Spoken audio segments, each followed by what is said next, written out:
So every year, 2K releases a new WWE game with minor gameplay improvements and tweaks from previous iterations of the game. WWE 2k22 was definitely a vast improvement over the disaster which was WWE 2k20. Yes, they actually skipped a year with how bad 2k20 This was. game's trash! This year we have WWE 2k23, which tries to build upon the foundations laid down by WWE 2k22. And while those who've played previous WWE 2K games will find this year's gameplay controls and mechanics familiar, there are a few things that both old and new players alike might want to watch out for to improve their gameplay experience. So here are 5 quick gameplay tips and tricks for WWE 2k23 for both old and new players alike. Hope you enjoy! Tip number 1. Familiarize yourself with the combos menu. So since WWE 2k22, the game has adapted a new control scheme which has made the game a lot more fluid than previous versions. You now press button combinations consisting of the X, A, and B for Xbox players, or the square, circle, and X button for PS5 players, to initiate either a light or heavy attack. It's kinda like the traditional fighting game where you press the correct sequence of buttons which prompts or initiates a certain move or a sequence of moves. So if you can familiarize yourself with the combos, trust me, your playthroughs will look more smooth and actually mimic a legitimate wrestling match. Otherwise, you might just end up pressing random buttons which come out as awkward repetitive attacks like this one here. Hey, but if that's your style and find it effective, by all means. So tip number 2, don't rely on just Y when reversing attack. So this one took time for me to realize, probably because I like skipping tutorials and playing the game right away. So before, I used to keep my finger on the Y button at all times, just in anticipation of reversing a grapple attack, because that was the button that will pop out when your opponent attempts a move against you. However, you can actually reverse or block an attack by mirroring the attack that your opponent is about to initiate against you. So for example, if your opponent attempts to initiate a light attack, you can actually block or reverse this attack by also pressing the light attack button. In the same way, when your opponent attempts to initiate a heavy grapple attack, you can also block this by timely pressing the heavy attack button.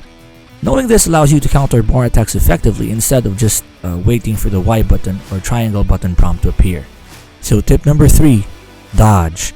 In relation to the previous tip, you can also effectively evade attacks by pressing the dodge button, which is R1 for PS5 players and the right bumper for Xbox players and PC players if you're using a controller. In fact, I find it easier to time dodges than reversals because there are some attacks where you have to wait for the reversal prompt before you can actually reverse them. With dodges, however, whether your opponent is trying to initiate a punch or grapple, as long as you time the dodge before your opponent initiates the attack, you will most likely evade his attacks. So use the dodge button. Tip number 4, utilize grabs. So before I actually learned how to utilize grabs, I used to rely on Irish whips to get my opponent where I wanted them to go. Doing this doesn't always get your opponent where you want them to go, so sometimes instead of you wanting to Irish whip them into the corner, they end up on the ropes, or it's the other way around. However, when I learned how to utilize grabs, which is done by pressing the heavy grapple button first, then pressing the left bumper for Xbox players or the L1 button for PS5 players along with the analog stick, I was able to move around or drag my opponent more effectively because you can drag them more precisely and let them go where you want them to go instead of relying on them running to the ropes. Just be wary though, because if you take too long dragging or moving your opponent, the opponent will eventually counter your hold.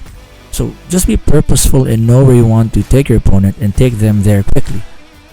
So tip number 5, take advantage of the stun meter.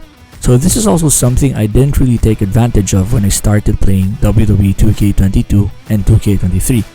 Now if you damage your opponent well enough, you will notice that a stun meter may appear from time to time on the top of your opponent's head. This is the time where your opponent cannot reverse any move you try to lay on him. So to take advantage of this window, I suggest you either do a series of fast light attacks or go big with successive heavy grapple attacks which deal big damage. And don't lay off them, and try to get in as many combos as you can within that said stun period. Better yet, if you have a signature or finisher stores, use those as it will ensure that they will not be reversed. Again, this will give you a better chance of winning, especially on those higher difficulty modes where your opponents are more susceptible to reversing your attacks. So yeah, Those are just some tips and tricks you can use to make your gameplay experience more smooth and fun in WWE 2k23. And some of you may already know these tips and tricks, but if this video helped you in any way and it improved your gameplay experience, you can always like my video. And if you want to see similar content and other tips and tricks in the future, you can always subscribe to my channel for notifications on future content. Or if you have other gameplay tips and tricks which you would like to share with the community, or if you have thoughts about my video, you can always drop a comment down below and I'll try to respond to them when I can. This is the Casual Gamer, and that's it for now. Till next time.